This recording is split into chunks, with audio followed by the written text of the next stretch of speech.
Throughout my career, I always looked for different tools to make me the best engineer I could possibly be. I like the Leo calculations compared to other platforms using Claude or something that also does a reasonable job.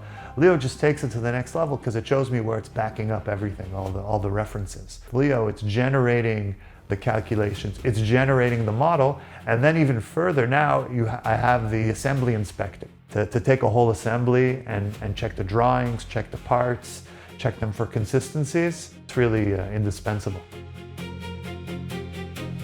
Leo AI definitely lets a mechanical engineer be more creative.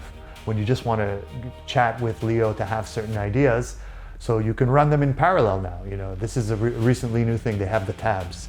So you can start one, and even if Leo is thinking, open a new tab and run another query in parallel. So you could explore 5 design concepts in parallel and then run with that. The changes are so fast. They're adding the new features and they're pushing it on. It's exciting because sometimes they're like, oh, I didn't even think of that, but I need that. Thank you very much, let's go. It's like, oh wow, I have a new superpower. I can do this now. This used to take 3 days, now it takes 1 day.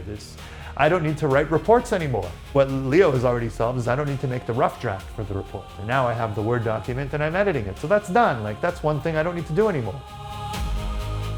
You have to rethink your workflow. It's not the same anymore. It's expected of you already that you need AI. And you want to be the leader. You could follow and see how other people are having success, or you could experiment and see how you could lead the pack. If you don't have the best tools, someone else will, and they'll just pass you. It happens too quickly today.